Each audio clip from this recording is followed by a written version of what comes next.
ಸ್ನೇಹಿತರೆ, ಚರಿತ್ರೆ ಮತ್ತೊಂದು ವಿಡಿಯೋಗೆ ನಿಮಗೆಲ್ಲ ಪ್ರೀತಿಯ ಸ್ವಾಗತ. ಇವತ್ತಿನ ಈ ವಿಡಿಯೋದಲ್ಲಿ ದೇಶದ ಹಾಗೂ ವಿಶ್ವದ ಕುರಿತಾದ ಒಂದಷ್ಟು ಸ್ವಾರಸ್ಯಕರ ವಿಷಯಗಳ ಬಗ್ಗೆ ಫ್ಯಾಕ್ಟ್ಗಳ ರೀತಿಯಲ್ಲಿ ತಿಳಿದುಕೊಳ್ಳೋಣ ಬನ್ನಿ.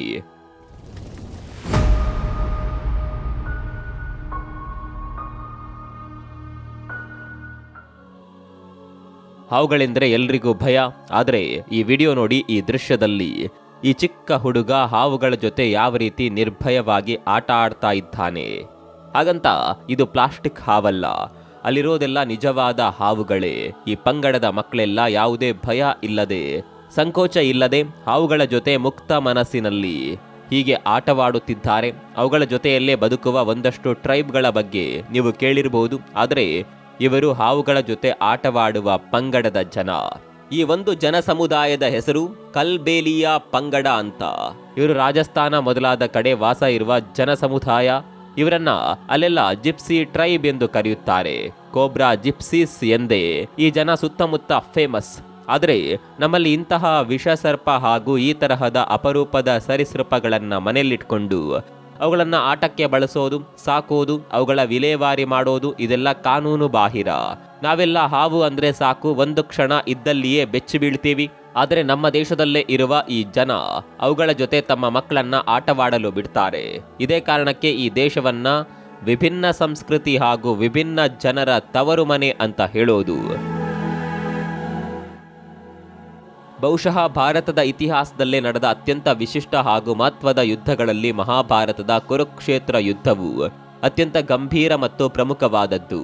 ಈ ಯುದ್ಧದ ವಿವರಣೆ ಕಾವ್ಯದಲ್ಲಿ ಅತ್ಯಂತ ಸೂಕ್ತವಾಗಿ ಹಾಗೂ ವಿವರವಾಗಿ ಮೂಡಿಬಂದಿದೆ. ಈ ಯುದ್ಧ ಹೇಗೆ ಮಾಡಬೇಕು ಅಂತ ಅದರಲ್ಲಿ ಒಂದಷ್ಟು ಬೇಸಿಕ್ ನಿಯಮಗಳನ್ನು ವಿಧಿಸಲಾಗಿತ್ತು. ಅವುಗಳಲ್ಲಿ ಮೊದಲನೆಯದ್ದು ಸಮಯ. ಅಂದರೆ ಈ ಯುದ್ಧವನ್ನ ಯಾವಾಗ ಶುರು ಮಾಡಿ ಯಾವಾಗ ಮುಗಿಸಬೇಕು ಅನ್ನೋದರ ಬಗ್ಗೆ.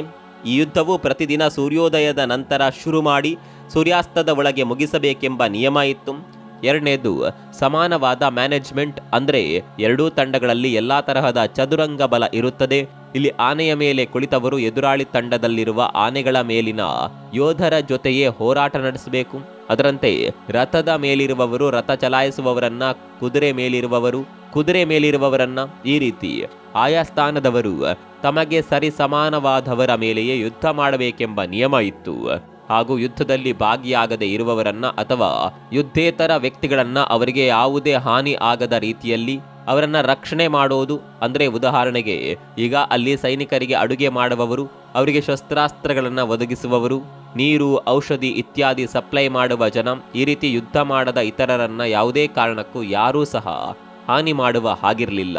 ಮತ್ತು ಯುದ್ಧ ರಂಗದಲ್ಲಿ ಯಾವುದೇ ರೀತಿಯ ಆಯುಧ ಇಲ್ಲದೆ ಇರುವವರನ್ನ ಹಾಗೂ ಯುದ್ಧ ಮಾಡಲಾಗದೆ ಸೋತು ಶರಣಾಗುವವರಿಗೆ ಯಾವುದೇ ಕಾರಣಕ್ಕೂ ತೊಂದರೆ ಕೊಡಬಾರದು. ಮತ್ತು ಅಲ್ಲಿ ಬಳಸುವ ಯಾವುದೇ ವೆಪನ್ಗಳಿಗೆ ವಿಷವನ್ನಾಗಲಿ ಅಥವಾ ಬೇರೆ ಯಾವುದೇ ತರಹದ ಮಾರಣಾಂತಿಕ ಲೇಪನವನ್ನಾಗಲಿ ಹಚ್ಚಬಾರದು. ಯುದ್ಧದಲ್ಲಿ ಭಾಗಿಯಾಗುವ ಸ್ತ್ರೀಯರಿಗೆ ಗೌರವಿಸೋದು ಹಾಗೂ ಇಡೀ ಯುದ್ಧ ಧರ್ಮದ ಅನುಸಾರವೇ ನಡೆಯಬೇಕು. ಇಲ್ಲಿ ಧರ್ಮ, ನ್ಯಾಯ ಮತ್ತು ಶಾಸ್ತ್ರ ಇವ್ಯಾವುವೂ ಸಹ ಉಲ್ಲಂಘನೆ ಆಗಕೂಡದು. ಈ ರೀತಿ ಮುಂತಾದ ಮುಖ್ಯ ನಿಯಮಗಳು ಈ ಯುದ್ಧದಲ್ಲಿ ಇದ್ದವು. ಆದರೆ 18 ದಿನಗಳ ಕಾಲ ನಡೆದ ಈ ಯುದ್ಧದಲ್ಲಿ ಈ ನಿಯಮಗಳಲ್ಲಿ ಎಷ್ಟೊಂದನ್ನ ಉಲ್ಲಂಘಿಸಲಾಯಿತು. ಉದಾಹರಣೆಗೆ ಅಭಿಮನ್ಯುವಿನ ಕೊಲೆ, ಕರ್ಣನ ಸಾವು, ಭೀಷ್ಮನ ಸಾವು, ಸುಳ್ಳಿನಿಂದ ದ್ರೋಣರ ಸಾವು, ಇಂತಹ ಸಂದರ್ಭಗಳಲ್ಲೆಲ್ಲ ಯುದ್ಧದ ಎಷ್ಟೋ ನಿಯಮಗಳು ಪಾಲನೆ ಆಗ್ಲೇ ಇಲ್ಲ. ಯಾರಲ್ಲಿ ಯಾವ ತರಹದ ಸೂಪರ್ ನ್ಯಾಚುರಲ್ ಶಕ್ತಿ ಇರುತ್ತದೋ ಹೇಳೋದಕ್ಕೆ ಬರೋದಿಲ್ಲ. ಅದೇ ತರಹ ಇಲ್ಲೊಬ್ಬ ಹುಡುಗಿ ಅತ್ತರೆ ಸಾಕು ಪ್ರಕೃತಿ ವಿಕೋಪ ಸಂಭವಿಸುತ್ತದೆ. ಆಕೆ ಬೇರ್ಯಾರು ಅಲ್ಲ, ನೇಪಾಳದಲ್ಲಿ ಪೂಜಿಸಲ್ಪಡುವ ನೇಪಾಳಿ ಕುಮಾರಿ ಎಂಬ ಹುಡುಗಿ. ಈ ಬಾಲಕಿ ಅಲ್ಲೆಲ್ಲ ತುಂಬಾ ಫೇಮಸ್. ಈಕೆಯ ಶಕ್ತಿ ಹಾಗೂ ಹಿನ್ನೆಲೆಯ ಬಗ್ಗೆ ಸಾಕಷ್ಟು ಕತೆಗಳು ಚಾಲ್ತಿಯಲ್ಲಿವೆ. ಹಾಗಂತ ಅವೆಲ್ಲ ನಿಜ ಅಂತ ಹೇಳೋದಕ್ಕೆ ಬರೋದಿಲ್ಲ. ಅವುಗಳಲ್ಲೆಲ್ಲ ಅತ್ಯಂತ ಜನಜನಿತವಾದ ಕತೆ ಹೀಗಿದೆ. ಜಯಪ್ರಕಾಶ್ ಮಲ್ಲ ಎಂಬುವವರು ನೇಪಾಳವನ್ನ ಆಳಿದ ಕೊನೆಯ ದೊರೆ. ಈ ದೊರೆಗೆ ಒಬ್ಬ ದೇವತೆಯ ಸಂಗಾತ ಸಿಕ್ಕಿತ್ತು. ಆಕೆಯೇ ಮಾತಾ ತಲೇಜು ಎಂಬ ದೇವತೆ. ಹೀಗೆ ಈ ದೇವತೆ ಪ್ರತಿ ರಾತ್ರಿಯೂ ರಾಜನನ್ನ ಭೇಟಿಯಾಗಿ ಅವನ ಜೊತೆ ಪಗಡೆ ತರಹದ ಒಂದು ಆಟ ಆಡ್ತಾ ಇದ್ದಳು. ಆದರೆ ಇಲ್ಲಿ ಈಕೆ ಒಂದೇ ಒಂದು ಷರತ್ತನ್ನ ವಿಧಿಸಿದ್ದಳು. ಹೀಗೆ ತಾನು ಬಂದು ಅವನ ಜೊತೆ ಮಾತನಾಡೋದು, ಆಟವಾಡೋದು ಇದೆಲ್ಲ ರಹಸ್ಯವಾಗಿರಬೇಕು. ಇದನ್ನ ಅವನು ಅಪ್ಪಿತಪ್ಪಿಯೂ ಯಾರಿಗೂ ತಿಳಿಸಬಾರದು ಅನ್ನೋದೇ ಆ ಷರತ್ತು. ಇದು ಎಲ್ಲಿಯಾದರೂ ಬಹಿರಂಗವಾದರೆ ಅಥವಾ ಯಾರಿಗಾದರೂ ಇದರ ಬಗ್ಗೆ ಗೊತ್ತಾದರೆ ನಾನು ಆ ಕ್ಷಣವೇ ನಿನ್ನನ್ನು ಬಿಟ್ಟು ಹೊರಟು ಹೋಗ್ತೀನಿ, ನಿನಗೆ ಮತ್ತೆ ಸಿಗಲ್ಲ ಅಂತಾನೂ ಸಹ ಆಕೆ ಅವನಿಗೆ ಎಚ್ಚರಿಕೆ ಕೊಟ್ಟಿದ್ದಳು. ಅವನು ಸಹ ಈ ಬಗ್ಗೆ ಯಾರಿಗೂ ಹೇಳದೆ ಸುಮ್ಮನೆ ಇದ್ದ. ಆದರೆ ಒಂದು ದಿನ ಅವನ ಪತ್ನಿಗೆ ಈ ವಿಷಯ ಗೊತ್ತಾಗುತ್ತೆ. ಯಾವಾಗ ಅವಳಿಗೆ ಇದರ ಬಗ್ಗೆ ಗೊತ್ತಾಯಿತು ಆಗ ಆ ದೇವತೆ ಮಾಯವೇ ಆಗಿ ಹೋಗ್ತಾಳೆ. ಆಗ ರಾಜ ಅವಳಿಗಾಗಿ ಪ್ರಾರ್ಥನೆ ಮಾಡಿದಾಗ ಪ್ರತ್ಯಕ್ಷವಾದ ಆಕೆ, ನೋಡು, ನಾವಿನ್ನು ಮೇಲೆ ಭೇಟಿಯಾಗಬೇಕು ಅನ್ನುವ ಹಾಗಿದ್ದರೆ ನಾನು ಇದೇ ಊರಲ್ಲಿ ಒಂದು ಬಡ ಕುಟುಂಬದಲ್ಲಿ ಬಾಲಕಿಯಾಗಿ ಜನಿಸುತ್ತೇನೆ. ಜನ ಎಲ್ಲ ನನ್ನನ್ನೇ ದೇವತೆ ಅಂತ ಪೂಜೆ ಮಾಡ್ತಾರೆ, ಆಗ ನೀನು ಬಂದು ನನ್ನನ್ನ ಕಾಣಬಹುದು ಅಂತ ಹೇಳ್ತಾಳೆ.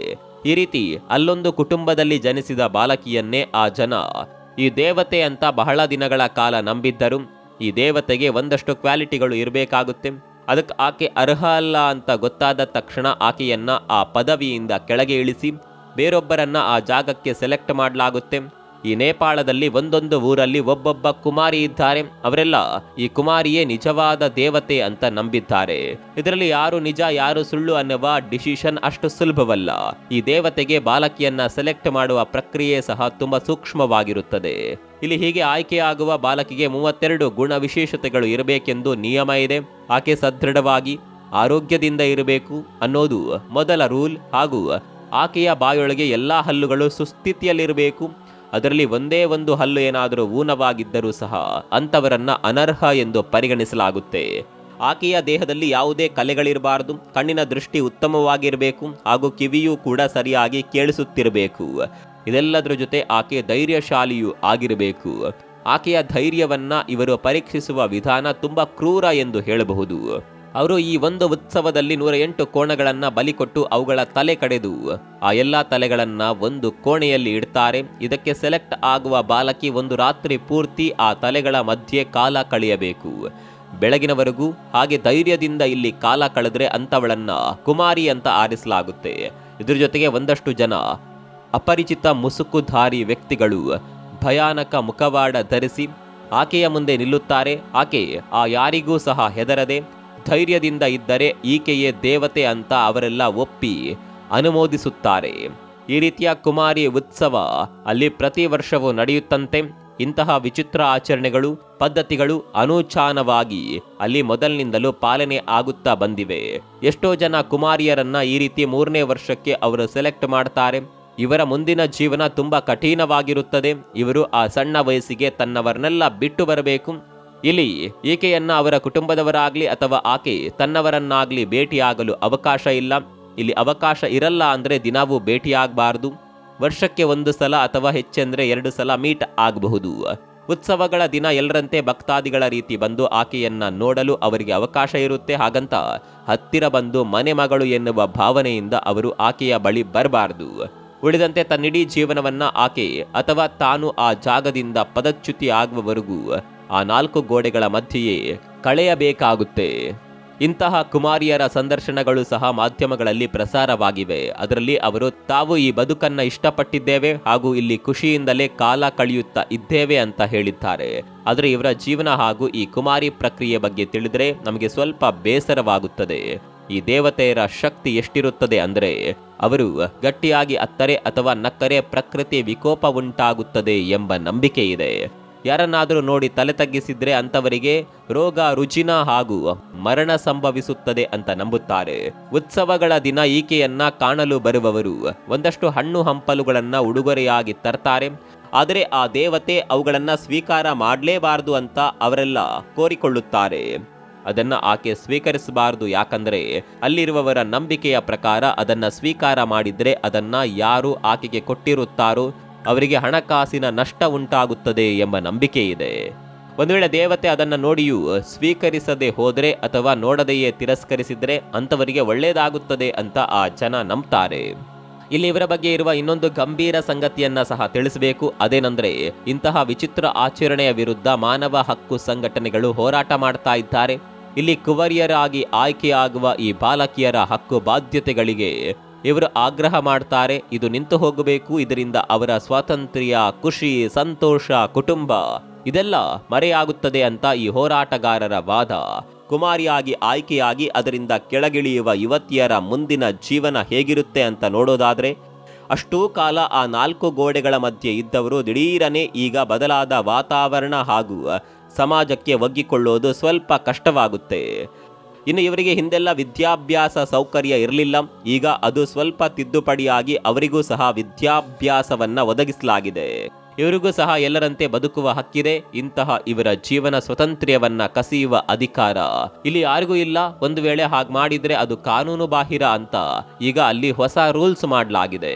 1932ರ ನಂತರ ಸುಮಾರು 9 ಜನ ಕುಮಾರಿಯರು ಆ ಸ್ಥಾನದಿಂದ ಕೆಳಗಿಳಿದು ಮದುವೆಯಾಗಿ ಸಂಸಾರಸ್ಥರಾಗಿ ಮಕ್ಕಳು ಮಾಡಿಕೊಂಡು ಚೆನ್ನಾಗಿ ಬಾಳ್ತಾ ಇರೋದು ವರದಿಯಾಗಿದೆ. ಈಗ ಈ ಒಂದು ಸಂಪ್ರದಾಯ ಇದೇ ರೀತಿ ಮುಂದುವರಿಬೇಕು ಅಂತ ನೀವು ಬಯಸ್ತೀರಾ, ಅಥವಾ ಇದು ನಿಂತು ಹೋಗಿ ಅಲ್ಲಿಯ ಮಕ್ಕಳು ತಮ್ಮ ಜೀವನವನ್ನ ಸ್ವತಂತ್ರವಾಗಿ ನಡೆಸುವಂತ ಅವಕಾಶ ಸಿಗಬೇಕು ಅನ್ನೋದು ನಿಮ್ಮ ವಾದವಾ? ಈ ಬಗ್ಗೆ ನಿಮ್ಮ ಅಭಿಪ್ರಾಯ ತಿಳಿಸಿ. ನೀವು ಚಿಪ್ಸ್ ಪ್ಯಾಕೆಟ್ ಖರೀದಿ ಮಾಡುವವರಾಗಿದ್ದರೆ ಇಲ್ಲೊಂದು ವಿಚಿತ್ರ ಸಂಗತಿಯನ್ನ ಗಮನಿಸಿರಬಹುದು. ಈ ವಿಡಿಯೋ ನೋಡಿ, ಇದರಲ್ಲಿ ನೀವೇನಾದರೂ ಅದನ್ನು ನಿಮ್ಮ ಹತ್ರ ಇಟ್ಕೊಂಡು ಈ ರೀತಿ ಪ್ರಯಾಣ ಮಾಡುವಾಗ ಸ್ವಲ್ಪ ಹೊತ್ತಿಗೆ ಅದು ಉಬ್ಬಿಕೊಳ್ಳುತ್ತದೆ. ಆನಂತರ ಅದರ ಗಾಳಿಯೆಲ್ಲ ಹೊರಟು ಹೋಗಿ ಅದು ಫ್ಲಾಟ್ ಆಗುತ್ತದೆ.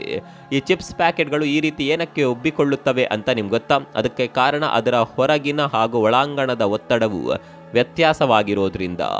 ಗಾಳಿ ಹಾಗೂ ವಾತಾವರಣದ ಒತ್ತಡವು ಈ ಪ್ಯಾಕೆಟ್ನ ಮೇಲೆ ಪ್ರಭಾವ ಬೀರೋದ್ರಿಂದ ಈ ರೀತಿ ಆಗುತ್ತದೆ. ಕೆಲವು ಉದಾಹರಣೆಗಳಲ್ಲಿ ಈ ರೀತಿ ಉಬ್ಬುವ ಪ್ಯಾಕೆಟ್ಗಳು ಒತ್ತಡ ಹೆಚ್ಚಾದಾಗ ಒಡೆದು ಹೋಗಿ ಕಿತ್ತು ಹೋದ ಉದಾಹರಣೆಗಳು ಸಹ ಇದೆ. ಇಂತಹ ವಿಚಿತ್ರ ಸಂಗತಿಯನ್ನ ನೀವು ಗಮನಿಸಿರಬಹುದು. ಆದರೆ ಅದಕ್ಕೆ ಕಾರಣ ಏನು ಅಂತ ನಿಮಗೆ ಗೊತ್ತಿರಲ್ಲ. ಈ ಒಂದು ಫ್ಯಾಕ್ಟ್ನಿಂದ ಅದರ ಹಿಂದಿರುವ ಅಸಲಿ ಸತ್ಯ ನಿಮ್ಗೆ ಗೊತ್ತಾಯ್ತು ಅಂತ ಭಾವಿಸ್ತೀವಿ. ಇದರ ಜೊತೆಗೆ ಈ ವಿಡಿಯೋದಲ್ಲಿ ಒಂದಷ್ಟು ಅಪರೂಪದ ವಿಷಯಗಳನ್ನ ನೀವು ಮಾಹಿತಿ ಸಹಿತ ತಿಳಿದುಕೊಂಡಿದ್ದೀರಿ ಅಂತ ನಂಬುತ್ತೇವೆ. ಇನ್ನು ಇಂಥ ಹೆಚ್ಚಿನ ವಿಡಿಯೋಗಳಲ್ಲಿ ಮತ್ತೆ ಸಿಗೋಣ. ಅಲ್ಲಿವರೆಗೂ ನಮಸ್ಕಾರ.